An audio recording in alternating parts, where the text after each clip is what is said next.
अस्सलाम वालेकुम रीडर्स, मैं हूँ आपकी होस्ट मदिहा शाह। आज हम आपके लिए लाए हैं एडिक्ट नॉवल के एपिसोड नंबर 15। आप ये वीडियो देख रहे हैं नॉवलिस्टिक यूट्यूब चैनल पर। बराए मेहरबानी इस चैनल को सब्सक्राइब करें, लाइक करें, शेयर करें और बेल आइकन दबाना मत भूलिएगा। चलिए स्टार्ट करते हैं। मेरा पार्टनर कहाँ गया? खाली बेड को देखते इसने हैरत और तशवीर से एजल की जानिब देखते हुए पूछा। वो आज अपनी दादी के पास सोएगा। एजल ने एकदम से शर्म से लाल होता अपना हसीन चेहरा शामिर के सीने में छुपाया। जब इसकी बात समझ शामिर का ज़ोरदार कहका कमरे में गूंजा। माहौल खुशगवार बख्श गया। वाह जनाब, क्या कहने हैं आपके? वो शरीर से लहजे में गोया हुआ और झुक के एजल का नाजुक वजूद को बेड पर डाला। जानती हो एजल, मैंने खुदा से जो मांगा मेरे रब ने मुझे वो हर चीज़ अदा की, मगर जब तुम्हें पहली बार देखा था तुम्हारे शादी के जोड़े में, मुझे लगा कि आज अगर मैं हट गया तो शायद कभी नहीं पा सकूँगा। तुम मोहब्बत नहीं थी, तुम एडिक्शन थी मेरी। 6 माह से तुम पर नज़र रखते कब मैं तुम्हारा एडिक्ट हो गया मुझे खुद मालूम नहीं था। हाँ, बस एक जुनून था तुम्हें पाने का। शमीर बेग ने अपने धक्के लब उस परिवश की शफाफ पेशानी पर रख के ऐसे आगाह किया जो हैरत हसीन शख्स को देख रही थी। तुमने मुझ पर नज़र भी रखी थी। एजल को लगा शायद इसने सुनने में गलतफहमी की, मगर मुकाबले अपने बेहद करीब मौजूद अपने शोर को के चेहरे पर बिगड़ती कमीनी की भरी मुस्कुराहट देखकर वो इसका शख्स यकीन में बदल गया। ऑफ कोर्स जानम, तब से जब से तुम्हारी तस्वीर इस बाप डार्लिंग के हाथ में दिखी थी। शामिर इसके डार्लिंग कहने पर वो गुस्से से चीखी। बस उप्स, सॉरी जानम, क्या करूं, आदत लग गई है। वो जानबूझकर इसे छेड़ने के अंदाज में बोला। जब एजल ने एक बार फिर से इसके गिरबान से दबोचे अपनी तरफ खींचा। और क्या करते रहे हो? इसके साथ एजल का चेहरा जलन के मारे सुर्ख हुआ जा रहा था। इस चुड़ैल का जिक्र करते इसका बस नहीं चला था कि वह बाप को चबा जाए। ज़्यादा कुछ नहीं, बस ये वाली किस की 1-2 बार। शर्मी ने इसके एजल के होंठों को छूते साफ गोई से जवाब दिया। और जब वो गुस्से से लाल फुक्का चेहरे से इसे घुटी शामिर को खौफजदा कर रख गई। ओके, 4-5 नहीं, मेरा मतलब कोई 10-15 बार ही की थी। एजल के चेहरे के बेहाने तासरात देखते वो शरीफ बच्चों की तरह सच बोल गया। जब एजल एकदम से गुस्से से ज़्यादा फट पड़ी, शामिर वो गुस्से से फिरफरी शेरनी बनी धाड़ी थी। जब इसके होंठों पर झुकती शामी ने इसकी आवाज़ के साथ साथ इसके गुस्से को भी खुद में ढेरना शुरू कर दिया था। अपनी मोहब्बत चाहत के संग वो इस नाजुक लड़की को गुज़िश्ता 5 सालों के हर गम हर दुख तकलीफ से दूर अपनी पनाहों में कैद करता बहुत दूर चला गया था। जहाँ ढेरों खुशियाँ इनकी मुंतज़िर थी, वहीं दूर बैठी कुदरत गहरा मुस्कुरा रही थी। बेटा, वो आपकी फ्रेंड है, आप खेला करो इससे। अपने 5 साला बेटे के सर पर हाथ रखते इसने शफकत भरे लहजे में कहा था, जो रूट कर लॉन में एक जाने बैठा था। वो मेरी फ्रेंड नहीं है पापा, मुझे मम्मी ने बताया। वो एक गंदी लड़की है, I don't like her. Simon की सोच पर इसके पास बैठा बाप इस एक पल को चौंका। इसने अफसोस भरी निगाह खुद पर घूरती बीवी पर डाली। बेटा, ऐसा नहीं कहते, वरीशे तो अल्लाह का तोहफा है। अल्लाह और अल्लाह के तोहफे की कदर करते हैं। इस आदमी ने इस बार फिर से अपने बच्चे को प्यार से समझाया। जब इसकी बीवी तेजी से जलती इसकी तरफ आई, तुम्हें वो सोगल बिना अब नॉर्मल बच्ची पसंद है तो अपनी हद में रखो इसे। मेरे बेटे का जहन खराब मत करो। आइंदा ये लड़की मुझे घर में नज़र नहीं आनी चाहिए, वरना सैम के साथ दोबारा अपने डैडी के पास चली जाऊंगी। और हाँ, ये खिलौने अब नहीं चाहिए मेरे बेटे को जिन्हें इस लड़की ने छुआ। सैम के हाथ से टेडी बेयर जिनके इसने दूध उछाला। खिड़की की आउट में खड़ी वो सुनहरी आंखों में मासूम सी लड़की नम निगाहों से इस मंजर को देख रही थी। इसने एक निगाह सिर में पड़े इस टेडी बियर को देखा जिसे वो गलती से छू चुकी थी, और फिर से वो तेजी से भाग के अपने कमरे में बंद हो गई। सफ़ीना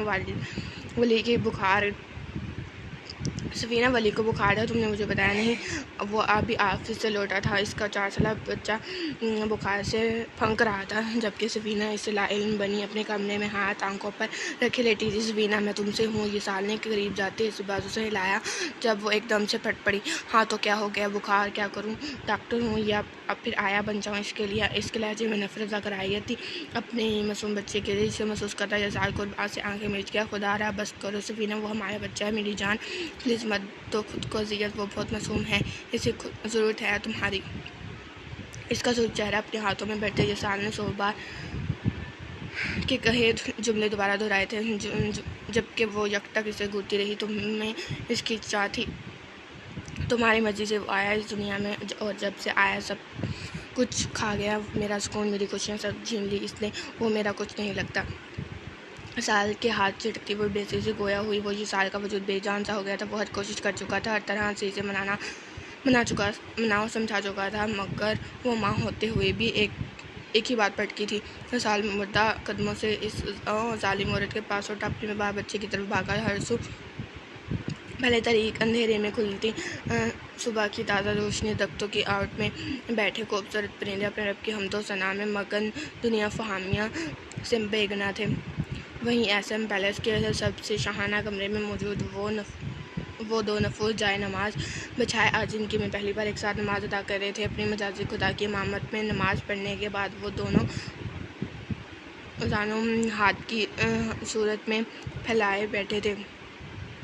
क्या मांगती, किस दुआ का जिक्र करती, सब कुछ तो बिन मांगे ही इसके रब ने इसे दे दिया था। वो अब जैसे इसका शुक्र अदा करते वक्त इसकी शुक्र गुजारबंदी के हाथ इसकी ज़ुबान लड़खड़ाने लगी थी। आंखों से गिरते आंसू इसके रब की बेनियाजी को आशिकार थे। बेशक वो खुदा इंसान से 70 माओ से ज़्यादा प्यार करता है। वो कभी भी अपने बंदे को इसकी साथ से ज़्यादा नहीं आजमाता और आज ये बात एजल जावेद अख्तर को बाखूबी समझ चुकी थी।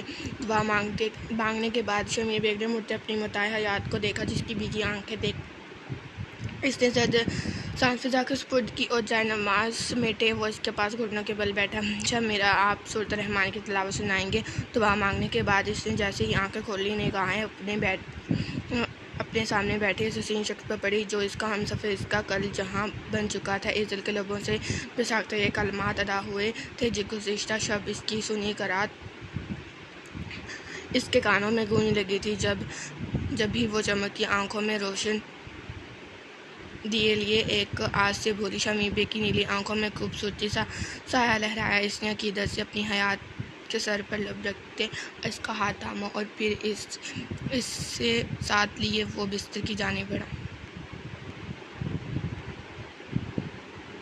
इस लम्सादे इसके हसीन चेहरे को देख रही थी। इसकी खूबसूरत आवाज़ बिल्कुल ऐसी थी जैसे दिल से उतरी रूह को जला बख्श रही हो। वो यकटक अपने हमसफ़र को देख और सुन रही थी। इसकी आंखों के गोशे नम थे और दिल अपने रब की उस सजा रेज था जिसने इसके लिए एक ऐसे शख्स को चुना था जो ना सिर्फ एक शख्स था बल्कि वो आपसे कुरान था, नमाज की पाबंदी करने वाला एक सच्चा मुसलमान। क्या हुआ, मेरी आवाज़ क्या इतनी बुरी है जो तुम रोने लगी? चंद आयत की कुरात करने के बाद शामीन ने जैसे ही आंखें खोली वो निगाहें अपनी रोती हुई बेगम पर ठहरी। इसने बेजानी से इसके हाथ थामे मुतवक्की लहजे में पूछा तो एजल ने फ़ौरन से अपने आंसू साहब की नहीं ऐसी बात नहीं है, मैं बस सोच रही हूँ कि अपने खुदा का शुक्र कैसे अदा करूँ। एजल हल्की से मुस्कुराहट से कहती शमीर बेग को मज़ीद बेचैन करेगी किस बात का शुक्र? इसने हैरत से पूछा। जानती हो मैंने हमेशा हर नमाज में अपने रब से एक बेहतर हमसफ़र की दुआ मांगी थी और ये साल मुझे अपने लिए बेहतर शख्स लगता था। वो एक लम्हे को रुकी मुकाबिल बैठे इस हसीन मर्द की आंखों में जलन के तासुरात बिल्कुल वाज़ेह थे, ऐसे जैसे किसी दूसरे का जिक्र इसे नागवार गुजरा हो। मगर मेरे रब ने मुझे बेहतर छीन कर तुम्हारी सूरत में मुझे बेहतरीन से नवाजा, तो फिर शुक्र तो बनता है। इसके हाथों में एजल की नाजुक से गिरफ्तार शिद्दत भरी थी। शमीर की आंखों में एक मान, एक खुशी लहरी थी। दिल जैसे बेखुदी से धड़कने लगा था, आंखों में हरारत से उभरी थी। जानती हूँ एजल, मैंने तुम्हें खुद से नहीं चुना, मेरे दिल में ये बात मेरे रब ने डाली। मैंने तुम्हें बहुत बार अपने साथ ऐसे ख्वाबों में देखा है जिनकी ताबीर मेरे दिल की धड़कनों को बढ़ा देती हैं। वो एक लम्हे को रुका, इसकी आंखों में खुशी जिसे देख रहा था। मैं चाहता हूँ कि सिर्फ इस दुनिया में ही नहीं बल्कि आखिर में भी मेरे साथ मेरी शरीकी हयात के तौर पर मेरे साथ हो और मुझे अपने खुदा पर यकीन है इंशाल्लाह ऐसा ही होगा। मैं नहीं जानता मेरी मोम का रिएक्शन कैसा होगा तुम्हारे साथ, मगर एक बात का दावे से कह सकता हूँ वो अपने रवैये पर काफ़ी नादिम होंगी। इन गुज़रे 5 सालों में बहुत बार मुझसे कहती रही हैं कि तुमसे माफ़ी मांगना चाहती हैं, मगर ये मुमकिन नहीं था। इज़्ज़त शायद कुछ वक्त लगे सब बेहतर होने में, मगर मैं तुम्हें यकीन दिलाता हूँ ज़िंदगी के हर सफ़र में मुझे अपने साथ पाओगे। हर दुख तकलीफ़ में तुम्हारे साथ रहूँगा। ज़िंदगी के हर सर्द व गर्म से महफूज रखूँगा। वो वक्त गुज़र गया, इसने तो नहीं बदल सकता मैं, मगर मैं कोशिश करूँगा कि आइंदा ताउम्र तुम्हें कोई दुख कोई तकलीफ़ ना पहुँचे। इसके लफ्ज़ में सच ये तासीर थी एक मान की, एक इज़्ज़त थी जो एज़ल को अपनी नज़रों से मोतबर कर रहा था। अगर तुम मेरे साथ हुए तो मुझे दुनिया की सर्दो गर्म तो क्या किसी भी खसारे का कोई खौफ नहीं। एज़ल ने चंद लफ्ज़ों में अपने मुहाफ़िज़ अपने हम सफ़र का मान बढ़ाते सर इसकी सीने पर रखी आसूदगी से आंखें मींच ली। एक बार देख लो वली को सफ़ीना, वो खून है हमारा, वो जो कुछ भी हुआ इसमें इसका कोई कसूर नहीं। जाए नमाज पर बैठी वो हर रोज़ की तरह बेआवाज़ हो रही थी। दुनिया वालों से मांग मांग कर वो थक चुकी थी। अब इसकी वाहिद उम्मीद और यकीन इसका खुदा था जिससे वो हर रोज़ अपनी बेटी की वापसी की दुआ मांगती थी। ये साल नूर ज़िंदा है, मुझे वो ख्वाब में मिली थी। यहाँ बाहर लॉन में अपनी दादी के साथ खेल रही थी। मैंने इसे पुकारा भी मगर वो भाग गई। सुबह के ख्वाब सच्चे होते हैं, आप देखिएगा। मेरी बच्ची थी, खोगी सही सलामत, आंसू से तर चेहरा लिए वो रोने से भारी हुई आवाज़ मधुरम भीगी सुर्ख निगाहों से अपने पास बैठे जसाल को देख और खुशी और दुख की मिली जुली कैफियत से बोली थी। जसाल ने एक बेबस निगाह अपने हमसफ़र और अपनी शरीक हाथ पर डाली। गुज़री 6 माह में वो क्या से क्या हो गई थी। मेरी ज़िंदगी मत दो खुद को तकलीफ़, अपने इन्हीं हाथों से दफना कर आया हूँ अपनी बच्ची को। ये साल की आंख से ना चाहते हुए भी आंसू गिरा था। वो इसके दिल में मौजूद कुर्ब इसकी तकलीफ़ को अया कर रहा था। सफ़ीना को ऐसा लगा जैसे किसी ने इसके कलेजे में तेज़ छुरा घोंप दिया हो। आंखें फैलाए कपकपाते लोगों से कुछ कहने की सा करती वो सर को मुसलसल नफ़ी में हिला रही थी। ये सब कुछ मेरी वजह से हुआ है। मैंने कहा था मैं आपसे, नूर काफ़ी है हमारे लिए। अगर वली ना आता तो ज़िंदगी में तो मैं इतनी लापरवाह ना हो जाती। मैं इसे तवज्जो, प्यार और वक्त नहीं दे पाई, कुछ कभी शिकायत नहीं की मेरी बच्ची ने। और अगर मैं वली के साथ मार्केट ना जाती तो आज मेरी बच्ची मेरे पास होती ना। अपने उजड़े खाली हाथ फैलाए वो किसी पागल की तरह रोते हुए बोल रही थी। इसकी चिल्लाहट में एक दर्द, एक कुर्ब नपा था। वो माँ थी, कैसे भूल जाती इतनी जल्दी अपनी छोटी सी बच्ची को। वो बच्ची जिसके आने से इसकी ज़िंदगी मुकम्मल हुई थी। ये देखिए कितनी बदनसीब हूँ मैं। अल्लाह नाराज़ है ना मुझसे, इसीलिए छीन लिया मुझसे नूरे को। आप बोलें अल्लाह को, वो मेरी नहीं सुन रहे। बस एक बार मुझे वापस कर दे मेरी बेटी। मैं वादा करती हूँ आपसे, आप अब इसे अकेला नहीं छोड़कर जाऊंगी। वली को भी प्यार करूंगी। आप प्लीज़ मुझे दे। ये सारे के सामने हाथ जोड़े कहती वो इस वक्त कोई तड़पती ममता की मारी बेबस औरत लग रही थी जिसे ना अपना होश रहा था और ना अपनी औलाद का। यसाल ने अपने आप पर जब्त करते सीने में पेंचे चुप करवाने की नाकाम से कोशिश की थी। नूरे को इनके घर से किडनैप किया गया था और ये काम परवेज़ अख्तर दुश्मनी की वजह से हुआ था। वली के कहने पर सफ़ीना नूरे को अकेला छोड़ कर वली के साथ मार्केट गई थी, क्योंकि वली नूरे को अपने साथ बर्दाश्त नहीं करता था। वो हर चीज़ में नूरे से आगे रहने की ज़िद करता था, मगर वो मासूम ये नहीं जानता था कि इसकी एक छोटी सी ज़िद इसकी बहन से इतना दूर चली जाएगी। दरवाजे की आउट में छुपा वो 4 साल वली ये साल अख्तर सहमी निगाहों से अपनी रोती हुई माँ को देख रहा था। वो जानता था कि इसकी माँ इससे नाराज़ है और नूरे अब से नाराज़ होकर कहीं दूर चली गई है, इसीलिए इसकी मम्मा इससे भी नाराज़ है। मगर वो ये नहीं जानता था कि इसकी मासूमियत में की एक गलती सबब इसकी माँ न सिर्फ इससे बल्कि ताउम्र के लिए खुद को भी सूली पर लटकाने वाली थी। नहीं, मुझे वो अच्छी नहीं लगी। अरे क्यों अच्छी नहीं लगी? कल तक तो आप इसे गर्लफ्रेंड बना चुके थे। तमीना बेगम ने इसका खूबसूरत चेहरा अपने दुपट्टे के पल्लू से साफ करते हैरत से पूछा, जो इस वक्त बेड पर लेटे ज़बीक के पेट के ऊपर बड़े नीरा दलेरी से बैठा था। इसका मौजू गुफ्तगू शामिर की गर्लफ्रेंड्स थी। पाकिस्तान में इसकी पहली गर्लफ्रेंड परी थी। बाबा आप नहीं जानते, वो ऐसे यूँ फेस को टेढ़ा किए बैठी रहती है। शावीर ने रज़ा बेग को देखते परी की एक्टिंग करते मुँह को टेढ़ा किए इन्हें बताया, जिस पर तमीना बेगम रज़ा दोनों ही हल्का बका से रह गए। अच्छा इसमें क्या है यार, आजकल की लड़कियां ऐसी फैशन करती हैं। रज़ा बेग ने इसे चिल करने को कहा। नो, वो अभी छोटी है ना। छोटी है और ना आपने देखा है इसने पिंक लिपस्टिक भी लगाई हुई थी। शाहवीर को जितनी वो मोबाइल फ़ोन में क्यूट दिखी थी, अब इससे मिलने के बाद वो इसे बिल्कुल भी नहीं अच्छी लगी। जब भी वो अब गिन गिन कर अपनी नापसंदगी की वजह बता रहा था। और तो लिपस्टिक कौन लगाता है? तमीना बेगम ने इसे बातों में उलझाया। दूध का आधा गिलास दोबारा से इसके मुंह में लगाया, जिससे नाक चढ़ाया। अपनी ब्यूटीफुल लेडी को देखा और फिर इनका दिल रखने को वो 2 से 3 सिप लेता, इनके दुपट्टे से मुंह साफ़ करता, फिर से पहली पोजीशन में बैठा। अरे मॉम, रुमाल से साफ़ करे इसका मुंह। शामिर बेग जो सीधा इनके पास आया था, अब शाहवीर की हरकत पर नागवारी से कहा, क्योंकि ये सहूलत इसे कभी नहीं मिली थी। आई सैड हर डैड, मगर वो नहीं मानी। शाहवीर ने अपनी नीली निगाहों में चमक लिए, गर्दन मोड़े अपने करीब बैठते अपने डैड को देखा, कहा, अच्छा छोड़ो, क्या बात हो रही है? रज़ा की निगाहें खुद पर टिकती पाते शामिर ने शराफत से बात बदली। कोई भेद नहीं था। अब वो अपने लाडले की वजह से इससे सुबह ही बहस छेड़ लेते। डैड, क्या आपका पैचअप हो गया मॉम से? शाहवीर ने जवाब देने की बजाय शामिर से सवाल किया, जिस पर इसके हसीन चेहरे पर दिलकश मुस्कान बिखरी। यस माई लिटिल प्रिंस, हो गया पैचअप। शामिर ने झुकते इसके गालों पर बोसा देते खुशगवार से लहजे में कहा। तो तमीना बेगम और रज़ा ने सुकून का सांस लिया। मैं जानता था आपका पैचअप हो जाएगा, बिकॉज मॉम ने लिपस्टिक भी लगाई थी और सूट भी चेंज किया था, क्योंकि आप इनसे खफा हो गए थे तो आपको राज़ी करने के लिए तैयार हुई थी। शाहवीर जो मिट के साथ ब्रेकफास्ट लिए रूम में अभी दाखिल हुई थी। शाहवीर की बात पर इसका चेहरा शर्म से लाल अंगारा हुआ था। इसने फ़ौरन से अपने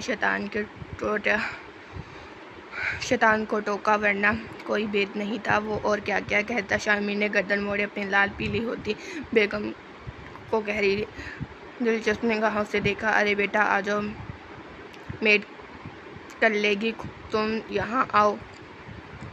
तमीना बेगम ने एजल की खत देख जल्दी से इसे प्यार से अपने पास बुलाया। वो हिचकिचाते हुए इनके पास जाते बैठी। मॉम, आपको बुरा लगा? सॉरी। शामिर ने मासूमी से एजल को देख कहा, तो वो जो शायद इससे खफा हो चुकी थी। मैं तो बस बाबा को बता रहा था कि आप मॉम है ना, आप लिपस्टिक लगा सकती हैं। आपने मुझे बताया था ना कि आप इसलिए लिपस्टिक नहीं लगाती क्योंकि डैड पास नहीं थे, और डैड आएंगे तो आप लगाया करेंगी। एजल को वो वक्त याद आया जब वो कुछ वक्त पहले शाहवीर को स्कूल की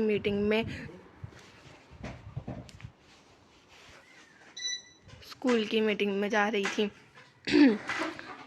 तब शाहवीर ने इसे बताया था कि इसके स्कूल में सभी मॉम रेडी होकर और लिपस्टिक लगाकर आती हैं, तो आप भी लगाएं।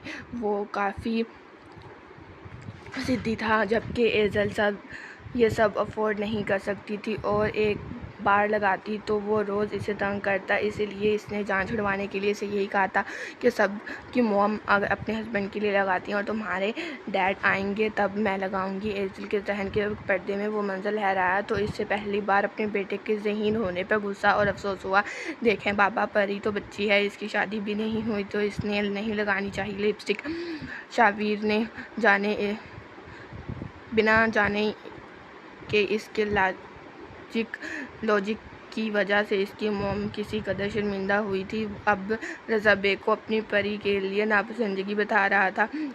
आपको तंग तो नहीं किया? शामिर ने अब शाहवीर को रज़ा बेग के पेट से उठाए अपने गोद में भरे लाड कर रहा था। एजल की खप मिटाने को वो बात बदल गया। नहीं यार, कहाँ तंग किया इसने, बिल्कुल, बल्कि यूँ कहो कि सालों के बाद अच्छी नींद आई। रज़ा बेग ने फ़ौरन से सीधे होते अब बैठे मुस्कुराते हुए बोले थे। कैंसर जैसी बीमारी से निकलने के बाद अब वो काफ़ी कमज़ोर हो चुके थे। ऊपर से मुजफ्फर शामिर की परेशानी, मगर अब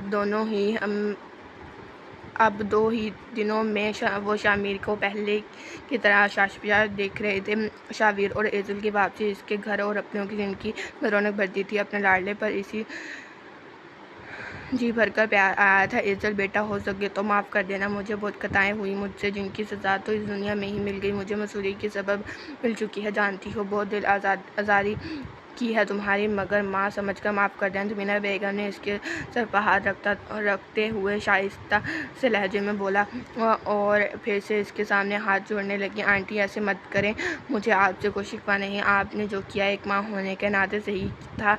आप यूँ माफ़ी मांग कर मुझे शर्मिंदा मत करें। एजल ने बेसाख्ता इनके हाथ थामे मोहब्बत से कहा तो तुमीना ने नम निगाहों से अपने शोहर और अपने बेटे को देखा, मुस्कुराते हुए अपने सीने से लगाया। खुशियाँ मुकम्मल हुई थी, दिलों में छाए एक दूसरे के लिए नफरत बादल अब छट चुके थे। आज वहाँ मौजूद इन सभी नफूस के चेहरों पर हकीकी खुशी की रमक थी, एक ऐसी चमक जो बामायनी थी, जिंदा दिलों को रोशन करने वाली। शामिर अब आप भी चलें हमारे साथ। गाड़ी से उतरने से पहले एजल ने एक बार फिर से इसे मुखातिब किया, जो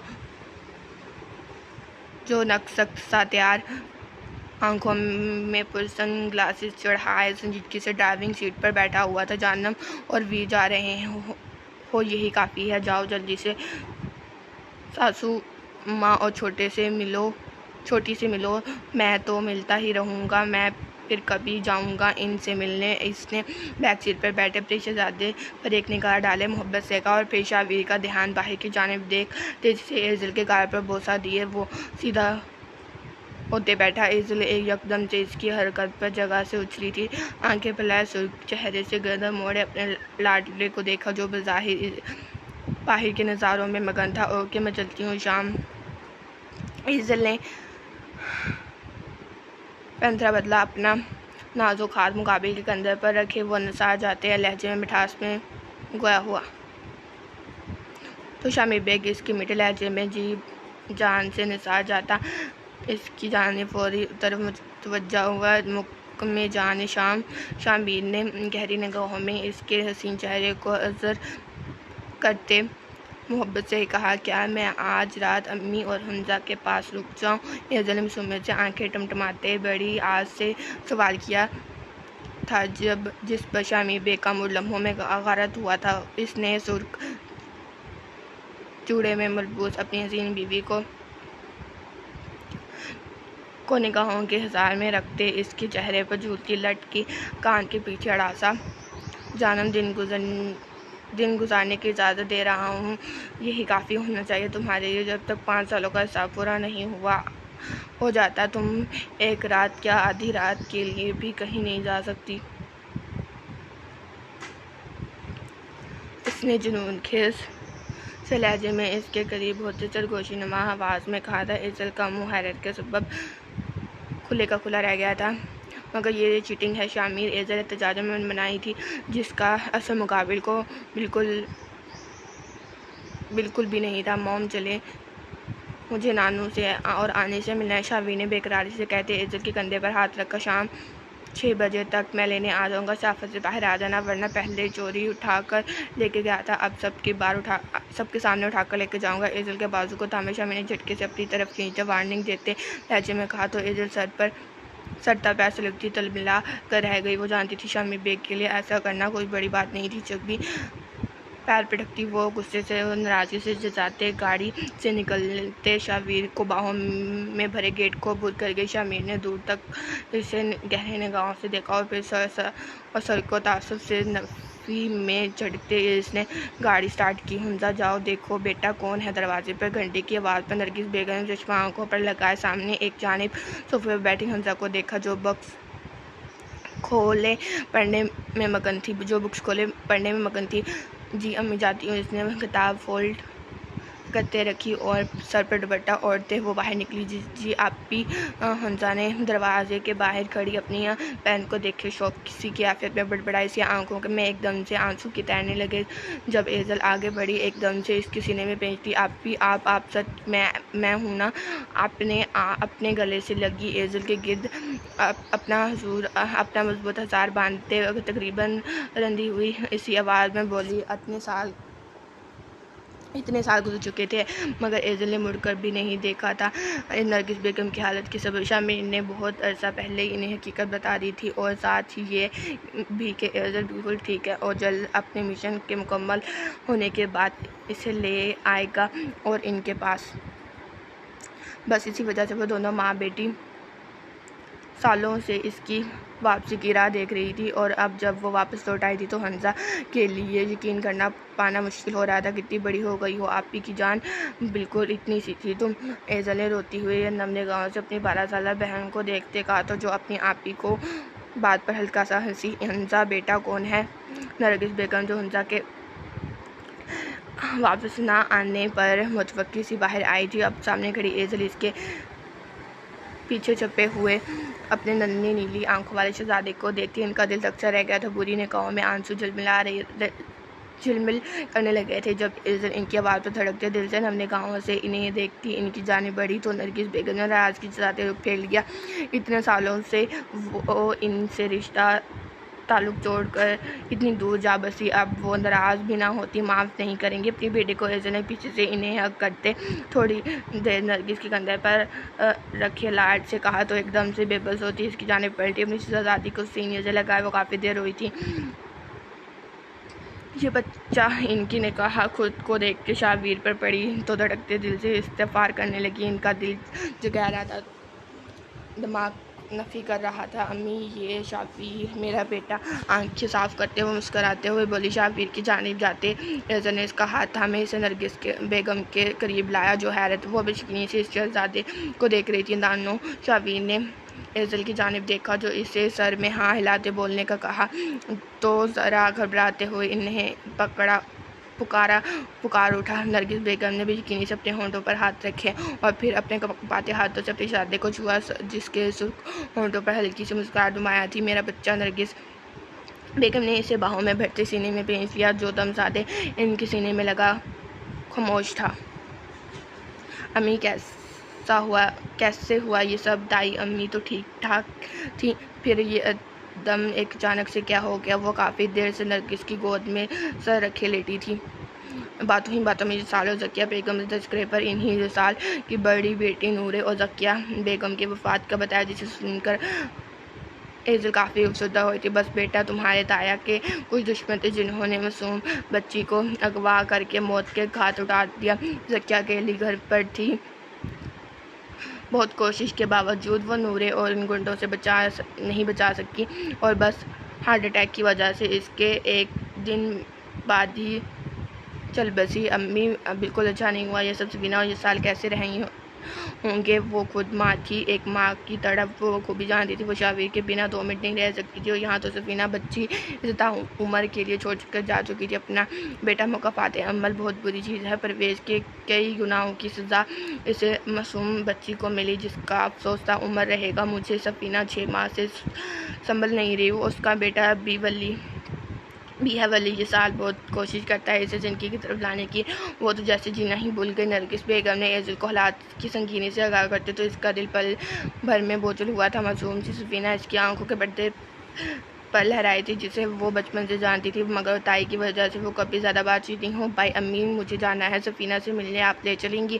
जाने के ख्याल के तहत मगर एजल ने बेकरारी से इन्हें देखते हुए कहा तो नरगिस बेगम ने हामी भर दी। नूरे का बताया अम्मी ने, मुझे बेहद दुख हुआ तुम्हारी बेटी का, अल्लाह तुम दोनों को सब्र दे, आमीन। कमरे के खामोश माहौल में काफ़ी देर बाद एजल की आवाज़ गूंजी। चाय का कप थामे ये साल ने एक सर्द सांस फिजा का सबूत करते लब पेंचे। शायद खुदा को ये मंजूर था, इसने बेबस लहजे में कहा। सफीना की तबीयत सुबह से ही खराब थी, अभी थोड़ी देर पहले ये साल इसे हॉस्पिटल से वापस लाया था। नूरी के जाने के बाद इसकी जहनी हालत ठीक नहीं थी और ये साल मुसलसल 6 माह से इस मुश्किल दौर से गुजर रहा था। और ये तुम्हारा बेटा है माशाल्लाह, इसने हत्तल मकान तौर पर निकाह चुराते और इस शहजादे को देखते बच्चे को देखा जिसे देखते इसे सबसे पहले ख्याल शामिर बेग का आया था। वही शक्ल सूरत, वही ज़िद्द जुनून इसके चेहरे पर झलक रही थी। वो इसके बाप की शख्सियत का खासा थी। हाँ, ये मेरा बेटा है शाबीर।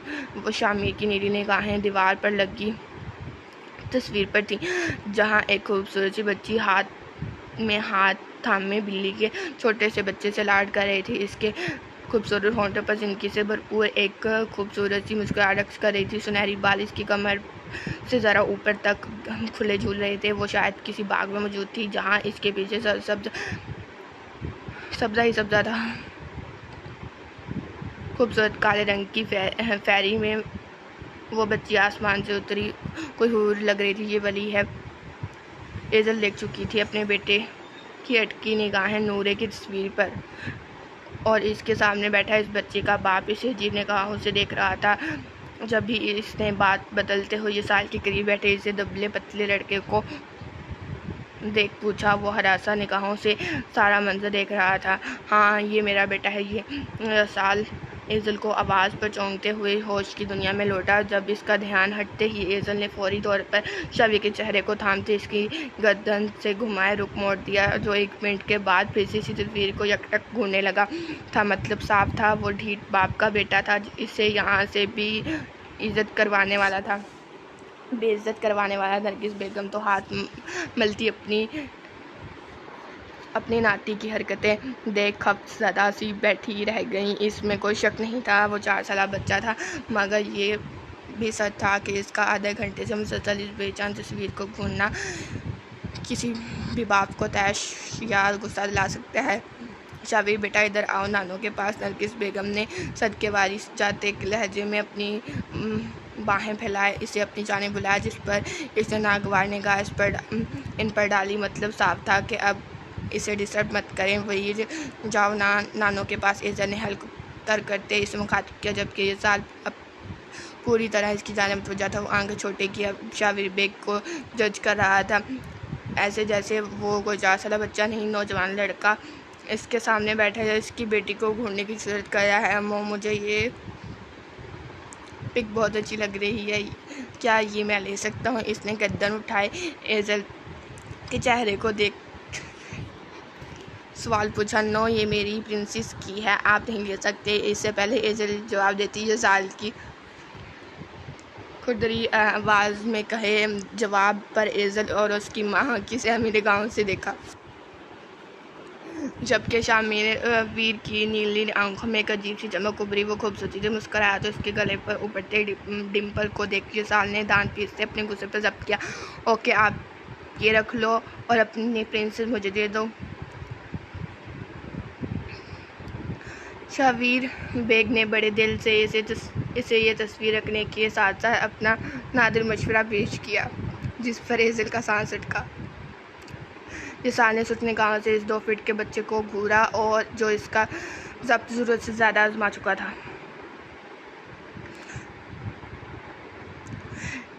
ये सच था, इसकी बेटी इस दुनिया में नहीं रही थी, मगर ये भी एक सच था कि नूरे यसाल अख्तर पर इसके बाप के सिवा को दूसरा हक नहीं रखता। अच्छा है, हम चलते हैं। यसाल सफीना को सलाम देना मेरा, अब हम निकलते हैं। एजल ने बेसाख्ता अपने चेहरे पर हाथ फेरते शावीर के हाथ पर मजबूती से थामा। अब इस वक्त इसे वापस ले जाना ही मुनासिब था। शावीर वहाँ रुकने की जिद कर रहा था, मगर एजल बिना सुने इसे घसीटते हुए इसे बाहर की जानिब बढ़ी। नाराज़गी हो जाना, बच्चा है, सॉरी तो कर रहा है। शावीर के उतरते चेहरे को देख शामीर ने अपने गुस्से से आग बगोला हुई बीवी को शानों से थामे इसे बस सुकून करना चाह रहा था, जो कि नामुमकिन सी बात है। क्यों गुस्सा ना हूँ, आप वहाँ नहीं थे शामीर। ये बच्चा, आपको ये बच्चा लगता है? हरकतें देखें इसकी, क्या कर दिया है यार जो इस कदर गुस्से में हो। एजल का सुर कंगारा होते चेहरे को साफ देख शामीर बिला आखिर बात पूछ ही ली, जिसकी वजह से एजल अपने लाडले बेटे से खफा सी वापस लौटी थी। ये साल के सामने बैठा बड़ी दीदा दिलेरी से नूर की तस्वीर देख रहा था। शामिर कौन? नूरे एक निगाह बेड पर हाथ बांधे बैठे शावीर बेग पर डाले इसने हैरत व अजनबी से पूछे। शामिर नूरे ये साल की बेटी, जवाब इस दुनिया में नहीं रही, जो अब इस दुनिया में रही। एजल ने अब की बार शामिर बेग को मुड़ते देख इसे जवाब दिया, बताया तो जो सच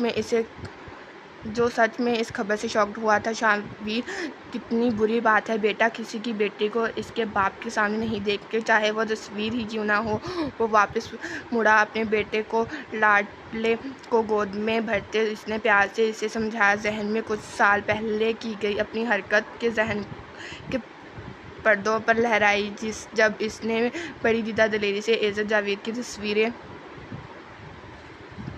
न सिर्फ इसके बाप के सामने देखी थी बल्कि इसकी तारीफ भी बड़े बेबाक अंदाज में की थी। डैड फिर कब देखना चाहिए? शावीक की आंखों में चमक उभरी। इसने मासूमियत से अपने बाप की नीली आंखों में देखते निचला होंठ पेंचते कहा था तो इसके गाल में उभरते गड्ढे मज़ीद गहरे हुए थे। मैं अकेले में इसे देखना बेस्ट ऑप्शन है।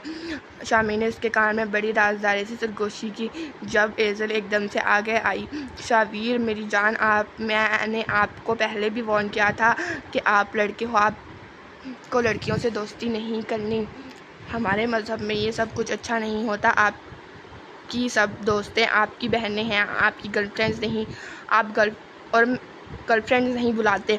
एज़ल समझ चुकी थी वो जितना इसे प्यार से डील करेगी इतना ही वो अच्छे से समझेगा, वरना जिद करके इसे कुछ भी हासिल नहीं होने वाला था। अब भी इसने बेहद मोहब्बत से अपने शहजादे की मासूम चेहरे को हाथों के पहलों में बढ़ते समझाया, जिसकी नीली आंखों में अजीब सी कैफियत तारी हुई थी। मोम, अगर सबको बहन बुला तो शादी किससे करूँगा?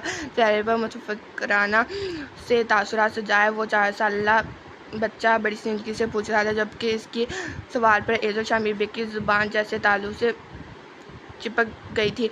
इसे शक नहीं था, यकीन हो चुका था कि इसका बच्चा सिर्फ हॉस्पिटल में किसी दूसरे से बदल चुका था। ये मेरा बच्चा हो ही नहीं सकता शामिर, वो बेयकीनी से कैफियत में बड़बड़ाई।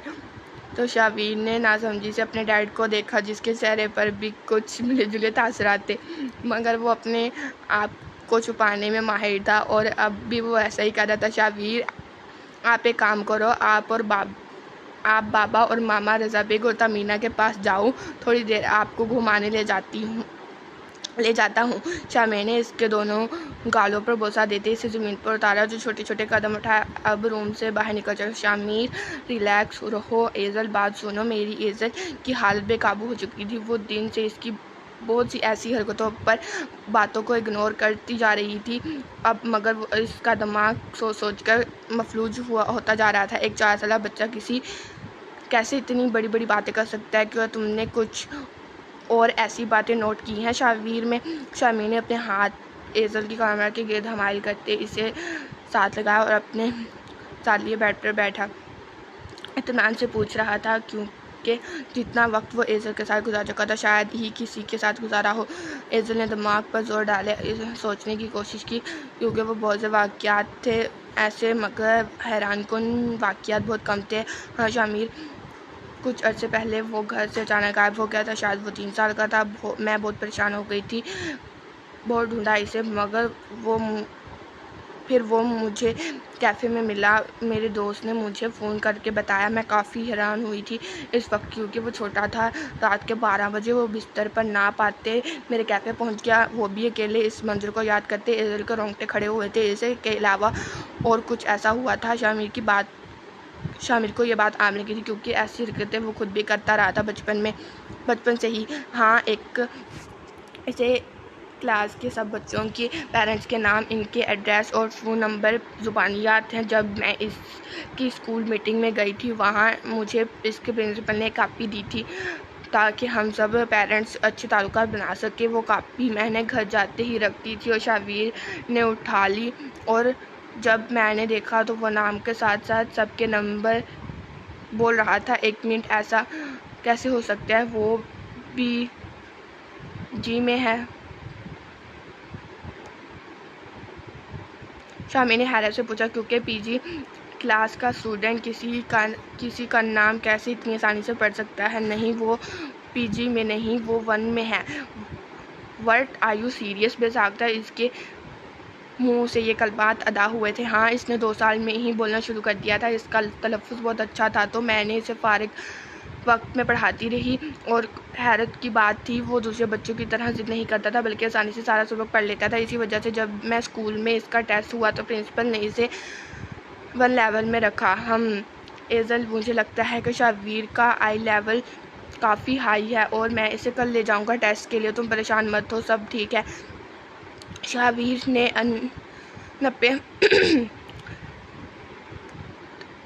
निपे तले लफ्ज़ों में कहा और एज़ल को सीने से लगाया, जो अभी से परेशान बैठी थी। एक माँ बात एक बार फिर सोच लो शामिर, यहाँ हम सब से तुम क्यों मुल्क छोड़कर जाना चाहते हो? तुम जानते हो अच्छे से यहाँ से जाना मजबूरी है। शाबिर की बेहतरी के लिए मुझे इसे यूके ले जाना होगा और एजल और मोम डैड इसके बगैर नहीं रह सकते। फिक्र मत कर, चक्कर लगाता रहूँगा। सन ग्लासेस लगाते इससे मुस्कुराते हुए रोहान को हक किया। यार परी, जाओ वापस लाओ। इसने नाक चढ़ाते लान के पिछले हिस्से की जानिब गिरते बाल को देख कर कहा। एक माह में परी और शाबिर की अच्छी दोस्ती हो चुकी थी। नो वे वीर, तुम जाओ। परी अपने बालों को चेहरे से हटाए जिद्दी लहजे में कहा तो वो सर्द सांस फिजा के सुपुर्द किए लान की जानिब बढ़ा। जैसे भी वो लान की जानिब बढ़ा, इसकी निगाह खिड़की की जानिब उठी। इसने हैरत से आंखें फैलाई इस मंजर को देखा और भागता हुआ एजल के पास आया। मोम, वो आप चले मेरे साथ। वो हाँफता हुआ एजल को खींचते हुए इसके हिस्से की जानिब आया। मोम, वो देखे नूरे। शाबिर ने खिड़की की जानिब इशारा करते कहा तो एजल ने हैरत से इस जानिब देखा जहाँ कोई भी नहीं था। कहाँ है शाबिर? आप जब से नानों के घर आए हो आप हर जगह ही वही नजर आती है। अब चुपचाप चलो, डैड वेट कर रहे हैं। एजल ने इसे